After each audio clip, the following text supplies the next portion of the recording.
Welcome to 7 Investing Now, a show that teaches you how to take a long-term view on investing by better understanding what's happening in the market now.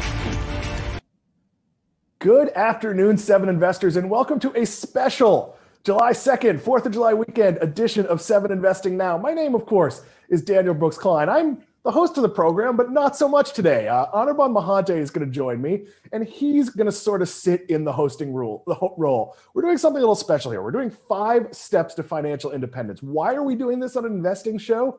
Because if you're in debt, at least certain kinds of debt, you shouldn't be investing. If you have, high interest rate credit card debt, probably shouldn't be spending a lot of money on stocks because your best rate of return is going to be paying down that debt. But there's some subtleties to this. We're going to talk about all of that. Before we get to it, Anirban, obviously you don't celebrate 4th of July in Australia, but I assume there is a comparable, an Australian Independence Day? Well, there's an Australia Day. I wouldn't call it an Independence Day as such. There's some conflict about what that day means, for the Aboriginal Australians and Australians who came from other places and things like that. But that's the 26th of January is celebrated as Australia Day. That will be the closest equivalent of the 4th of July. Assuming all goes well this week, I will be spending 4th of July in the Bahamas watching fireworks from a cruise ship deck. That is highly the hope here. I am not, until I'm actually moving on board, going to actually believe this is going to happen, because it has been, as you know, more than us living where you live, it has been a year of disappointments, of oh, hey, I've got this plan. Whoa, it didn't happen. But we're going to try to focus on the positive here. And I'm going to turn it over to you. So Anirban is going to introduce each topic. I'm going to talk a little. This is because I have a background in writing about personal finance, and he's done some of it. He's lived some of these things, so he's absolutely going to weigh in when appropriate, but I'm going to sort of lead the discussion. So as of now, he's going to take over the hosting duties.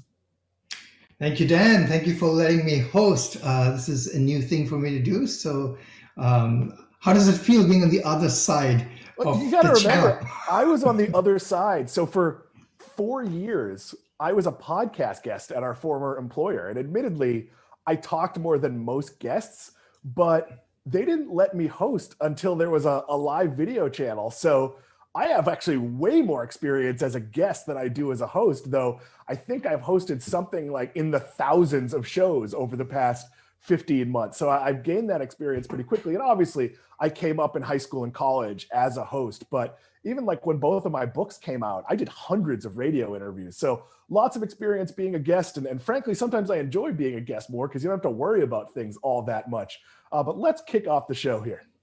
Okay, let's do it. Okay, so the first topic I want to ask you about is, sometimes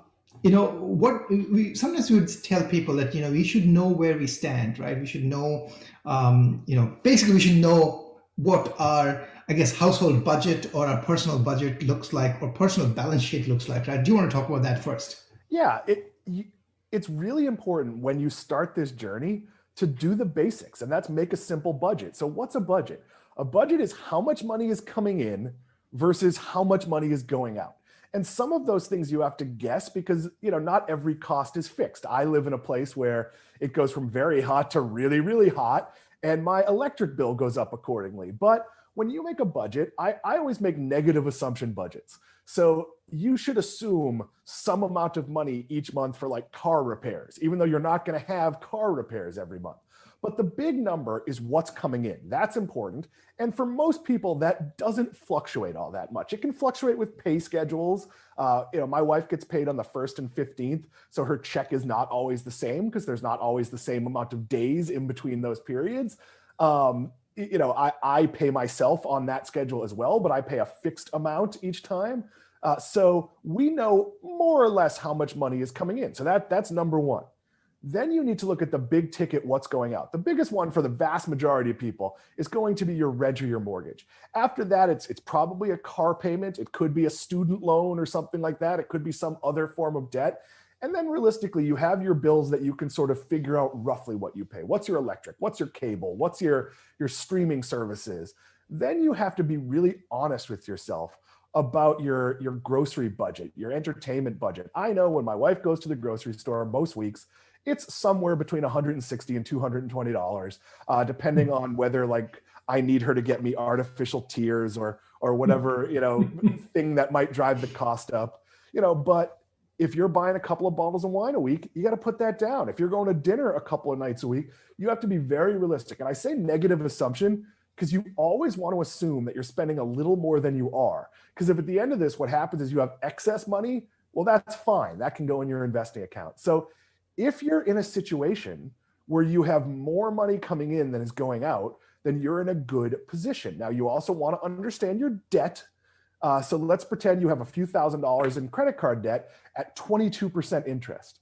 Well, you're not going to get an average 22% turn in the market unless you're very, very lucky. You might have this year, but normally you wouldn't. So pay off that debt. Now, your student loan, which might be at 2%, 4%, 5%, you don't have to pay that off. Your mortgage, which is at somewhere between 2.5% and 4% if you've done it in like the last 5 years, well, that's a good kind of debt to carry.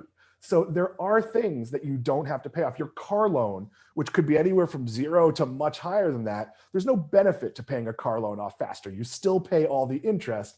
So that's one where there's an exception. But if you're in a position where you have more money coming in than going out, the first thing you want to do is build an emergency fund. What's an emergency fund? It's somewhere between 4 and 8 months, or maybe even 12 if you're in a field where work can vary, of all your expenses. Now, can you adjust down if you're going to spend less money if you're not working? Yes, absolutely. But it's a mid-case scenario of if no money is coming in or only half the money is coming in if you're in a 2-income household, how can I get by? I know I keep our emergency fund closer to 12 months because it's a peace of mind thing. I've always worked in industries, not so much now, but when I was a newspaper journalist, you can get let go at any minute. I was always in a position, I didn't make that much money in those days, so it was certainly easier to replace that income. Whereas now, in the past few years, I've been doing financially better. I am very, very cautious. So the number one thing is to know where you stand. Anirban, how much money is in your bank account right now? No, just kidding. That was a joke. that was a good question. I actually this buffer of 12 months is really important to me as well. I like the fact of how it just is peace of mind, and peace of mind. It might seem like a drag on you. You're not spending it. You're not using it. You're not investing it. But I love that. It's just peace of mind really means a lot. Okay, so let's assume that we have someone who has lots of bills to pay, and it's making it hard for them to figure out how they can reduce their expenses, right? Because somewhere you need to make some cuts somewhere, right? So I guess the next question would be, if you want to fix your budget and your budget or your balance sheet is in trouble, then what do you do? What changes? What are some easy changes people can make? So the first thing I do is make the easy cuts first. And you've probably heard me go on a rant. I hate when people who do if you cut out your morning latte, you're going to save X. That's true. But what if your morning latte is the joy of your day and your afternoon lunch that costs you $18 is absolutely something you don't care about? So if you're at that line where you're at about even, or you're a little deficit every month, you're adding some credit card debt, make the soft cut. So maybe you're subscribing to something that you barely watch, or maybe you have 4 or 5 services and you go, okay, if I rotate these services and I get Netflix for a month and I watch everything I want to watch on Netflix, then I cancel it and I get Hulu for a month and I watch, whatever it is, do the easy ones first. So if you're reflexively going out after work on a Friday and having 2 or 3 $15 drinks when you'd be just as happy having a cup of water or having a single drink, well, cut $30, $45 out of your budget. I know these things sound small, but they add up quickly. But for a lot of people, those small cuts don't get them there. They might get them to even, they might get them to closer to even. If they don't get you to even, then you have to make big cuts. And it's not that easy to say, change your house payment. But could you do something like rent out a spare room if you had one? That's very extreme, but it is something you could do. Could you plan long range and say, okay, I can't get out of this in 6 months, but in a year, I won't have a car payment anymore and my car's in good shape. So I'm not going to take a new car. And I'm going to have 2, 4, whatever the number is, depends on your car. I'm going to have a few extra $100 a month. Or, hey, this is really painful. We always take this trip. We always go home to see the family, wherever the family happens to be. You know what? We can't do that this year. We have to save that money and put it toward the bottom line. So it is very important, even before you start investing, that on a month-by-month basis, you're not running at a deficit. Now, credit cards can smooth out cash flow. So it's totally fine if your rent's due on the 1st, but more of your income comes in the 15th. You know, that can happen to me sometimes because our rent is due on the 15th and we have a bunch of expenses that come due there. So I'm totally fine with if I then put my groceries, not that I need to from a cash basis, but I put my groceries on a credit card and I pay that credit card off a few days later when more money moves into the account. I tend to think monthly, even if there's a good amount of cash sitting in the account. But you don't want to use credit cards to finance things. You don't want to add to that debt because you need to think of the opportunity cost. If you're using a credit card to get rewards points and paying it off, that's awesome. If you're using a credit card because your dishwasher broke and you need a dishwasher, well, that's a fact of life. You have to deal with it.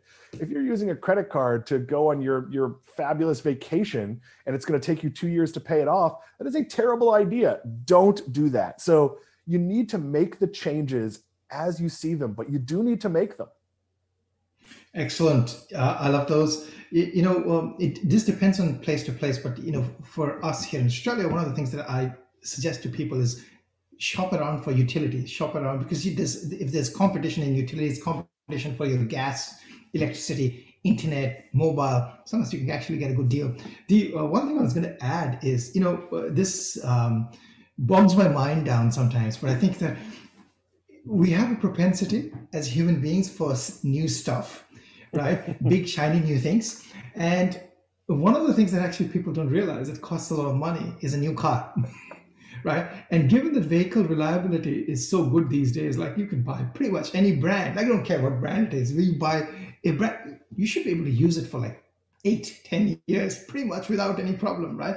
So if you change it frequently, then I think you're just making extra payments that you potentially need to do. So that's something to think about. Yeah, so I'll jump in.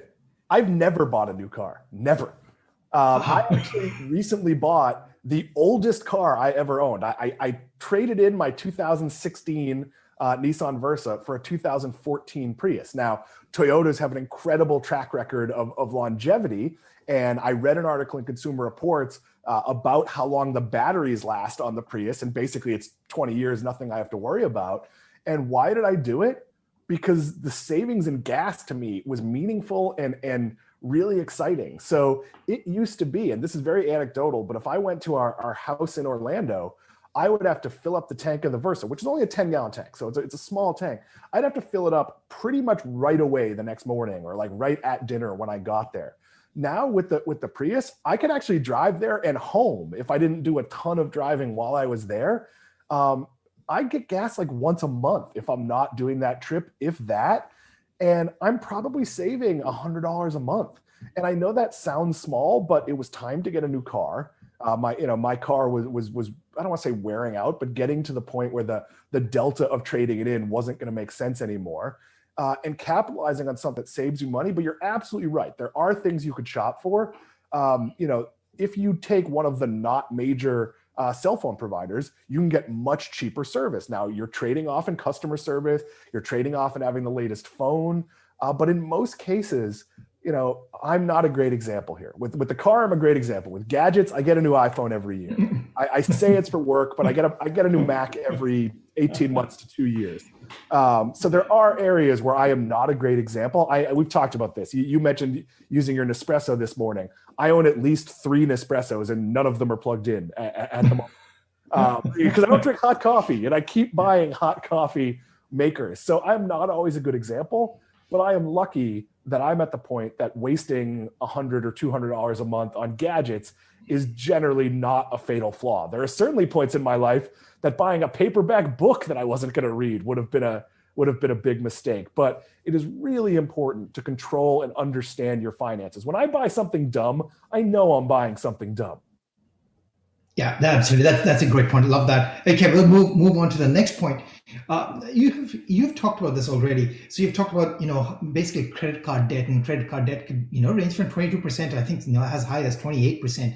I have seen some credit cards that go at 30%. So talk a little bit about paying off some of these high interest So, debt instruments. so this is almost always the best return you can get on your money. But there are some really smart ways to do this. I am not a big fan of people who have credit card debt adding to their number of credit cards. But the reality is, if you could go to your bank or you could go to some of these financial institutions that will either offer you a 0% interest credit card, or somebody like SoFi that would offer you a personal loan. Now, this is dangerous because people sometimes take those loans, pay off the debt, owe the loan, and then run the debt up again. So you do have to understand your personal discipline. But if you can get a credit card, let's say you have $20,000 in credit card debt, and you could get a credit card that offers you 18 months with a $10,000 limit, and you could pay half your debt off in that 18 months at 0% interest. That is a very meaningful savings. So yeah, that is something you need to look into. It is absolutely an area where you might want to meet with a professional. And the qualifications are different. Your bank can point you in the direction a lot of times. If you're a member of a credit union here in the US, sitting down with them and saying, but don't encumber your house. Don't encumber your assets. Don't take a second mortgage or a home equity loan, which can have very fluctuating interest to pay off debt. But you do want to do it. You need a plan. And if you have 10,000 in debt and you only have $200 a month you could throw at it, well, maybe you need a side hustle. Maybe you need to do one of the things we talked about before. Maybe you need a better job. And I know those things are difficult, but we are at a really good time for most US workers where there is wage competition. Look, Taco Bell is offering $500 to $1,500 bonuses here in Florida to sign on. I'm sure you don't get that all at once, but it also means making sacrifices. Like, if you have that much debt, it's awful to say, but maybe you can't afford to go out to dinner at all. Maybe you need to really think about what you're buying at the grocery store. And look, you can cook a really healthy meal that's tasty for not a lot of money. It's really easy to eat unhealthy for not a lot of money. You can buy your ramen noodles and your Kraft macaroni and cheese, but it is not that hard to make a nice fresh meal. Look, I made a salmon dinner last night, and the salmon was maybe $14, and the other ingredients were, I don't know, not $5 put together. I'm not sure you can get all that much at a restaurant. Like, two people can't eat at Chipotle for $20 all that well. So you're going to need to make the hard steps, but you got to think about what the reward is. At the end of this, is that weight off your shoulder? Is that, oh, wow, like I have a cushion. Like, I remember when I made, less than 30 grand a year as a newspaper or whatever. And if like something went wrong with our refrigerator or our roof needed a repair, that was really scary. And now those things aren't fun. I've replaced a roof and an air conditioner at our other home within the last few years, and and had other significant hurricane-related expenses there. And it wasn't fun. Nobody wants to spend that money, but I had the money, so it wasn't that big a deal. So get out of that debt, build up that savings, and then you are really close to financial independence. Love that. And I was going to add here quickly, if you have got credit card debt, one of the things to think about is to not have a credit card debt for which you're paying a fee. So, you should try to get at least a $0 fee credit card if you can. Interest free, many cards give you that, opportunity to roll over. So that's important. If you get a $0 fee with, say, 6 months interest free, that really works. I'll give you a hot tip on food. We've been trying this, and this really works really well. So, we all want to have restaurant quality food, but restaurant quality food costs a lot. One of the things we discovered, these companies that, deliver prepackaged food material like, HelloFresh and Marley Spoon and a few others, they actually give you good instructions. You can get like an instruction for 20 minutes and you can actually cook your food, and it tastes pretty much like restaurant food, and it's hot, and this, you made it, what ingredients went into it. That actually, in terms of cost, actually work out better. So I'll jump in here. I think those services are great for people who don't know how to cook, as a way to get, an idea, a recipe, to sort of learn how things go together. Once you sort of sense that, it's easiest to just go to the grocery store. Like, I don't need someone to send me pre-portioned whatever. And like, I'm making dinner tonight. I'm making tortellini and shrimp. And I have sort of a sense of the sauce I'm going to make, but I don't entirely know, because I was going to do it in Whole Foods vodka sauce, but my delivery order from Whole Foods vodka sauce sent me red pepper hummus instead. And the two containers look the same, but I shared this on our Slack. They look the same, but one says red pepper hummus and the other says vodka sauce. So my theory is my delivery person couldn't read. But in general, I try to cook 3 or 4 nights a week. My wife usually cooks Sunday night, and then we'll go out now that that's a thing again, and we'll get delivery one night. I don't always hold to that, because obviously we have, and it's also pretty lazy and expensive that I had my affordable grocery items delivered yesterday because I was so busy from a work point of view that I just didn't have time to go to Whole Foods. So, that being said, even with the delivery charges, I still spent significantly less than even if I'd ordered from a very moderate restaurant. And, the meal I created was definitely more healthy than ordering from like Chili's or whatever it might be. So yeah, learning how to cook is a good thing, and it's daunting for a lot of people. It's not that hard. Absolutely. Learning how to season, it's not. I'm lucky I grew up, my mom, cooked a lot. I was around it a lot, but a lot of it is, and I get it wrong sometimes. So I've had a few nights where we've had to throw away dinner and order takeout, but that's a few nights out of thousands. So we are getting really close here to actually investing money towards financial independence. Right. Yeah. So we've talked about paying off debt. We've talked about making a plan. We've talked basically making a budget. We have talked about essentially saving. And once you have saved, I guess you could take the next step towards financial independence, which is to essentially make a plan for investing. So tell us about that. Yeah. So you want to budget a regular amount to invest. What I do is I have an auto transfer twice a month. Maybe it's every other week, but that goes into my investing account. And then unless there's a reason I can't buy it, like the stock I want to buy is about to be a pick and we let members have access to that before we add to our positions, I just go buy the stock. I bought 1 share of something today because there was money sitting in my account and the price of that share had come down enough that I added 1 share to a position. But no matter what it is, that amount could be small. If you're 22, I don't care if you're adding $25 a week to an account and just once a month you sit down with $100 and you buy fractional shares. Not every brokerage in the US offers fractional shares, and most outside the US don't. So that can be a problem, but I'd argue it's probably coming in most of the world. It's certainly coming to more US brokers. Don't buy shares based on price, meaning if you can only invest $25 a month, a week, don't buy only shares that cost less than $100. You might have to wait if you're someplace where you don't have access to fractional shares. And it does mean you won't be able to buy certain companies if you don't have because, look, it's really hard if you're putting $100 a month into an account to buy a share of something trading at, $1,800 or whatever it is, but make it regular, make it a habit. And you need to decide who you are as an investor. This is something we talk a lot about with members. All 7 of us here at 7 Investing have different styles. I don't want to say I'm risk averse because there are definitely some risky options, some picks I've made, but most of my portfolio is pretty solid. It's a company that even if things go badly, it's not going to go to zero. Like it's not a high flying tech company that could fall apart or be disrupted. My picks are mostly not biotechs that could not get approved and never come to market. So you need to know who you are. If you're young, you might be comfortable with a lot of risk and understanding that, yep, if I have 2 home runs out of 10, I'm probably going to be doing better than if I buy 8, really, really, safe stocks. So you got to know that. You also need to know what your time horizon is. Are you 20, but part of your portfolio is to put a down payment on a house in 5 years? Well, that's important to know. Is all your money going towards retirement? Is some of it going to put a kid through college? You don't need to know exactly what you need for those milestones, but you need to know, okay, 7 years from now, I'm going to need to start divesting some of this because 8 years from now, I'm going to do this major life thing. You also need to know sort of your mental makeup. What do I mean by that? There are some people that if a stock is 10% of their portfolio and it goes down 5% in the day, they're going to be nervous about it. They're going to be sweating bullets. They're going to be worried. So those people might be better off owning 40 or 50 stocks and not having anything be more than a few percentage points of their portfolio.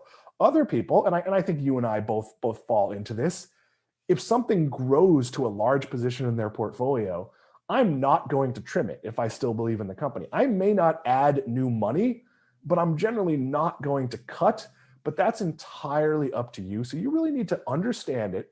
You also need to do the basics, get a brokerage account. That's incredibly easy here in the US.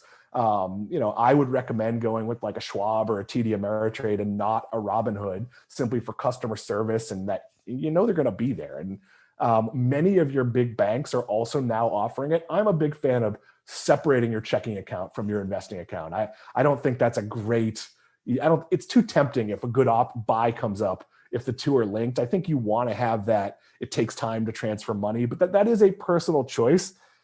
So you really just, to make a plan, you have to do it regularly.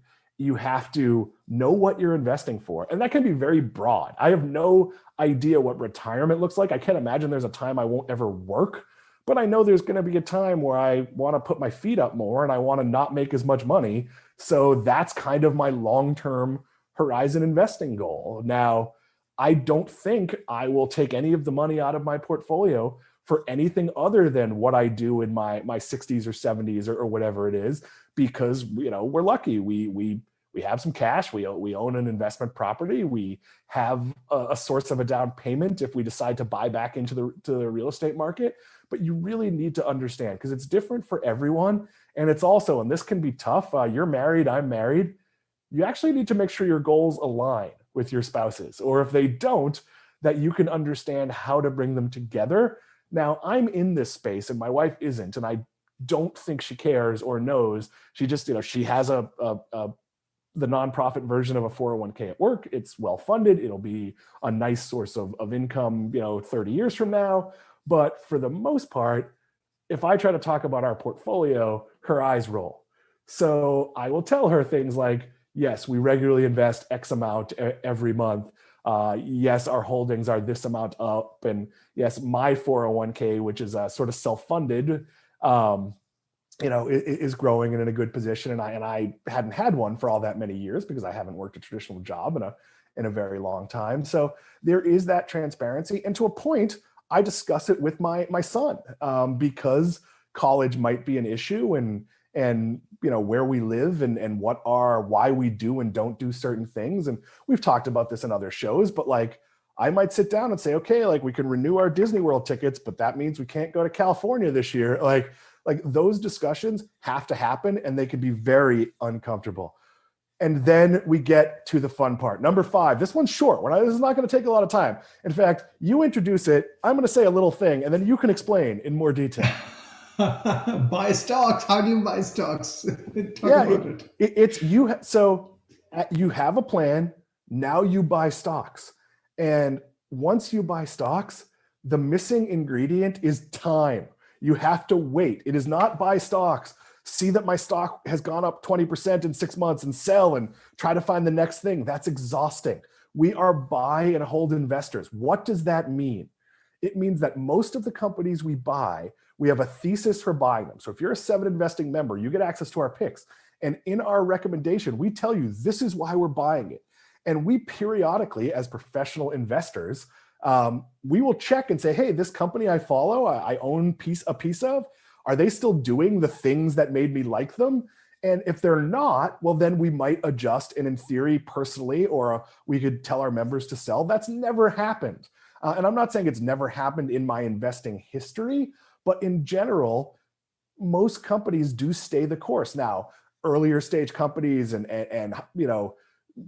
tech stocks that are high flying have a lot more bumps than the type of retail and entertainment company I tend to follow. But this is a game of getting rich slowly. And the thing I hear the most often, and Jim Cramer, I know you're watching. No, Jim Cramer is not watching. He says it, take your profits off the table. You're playing with house money.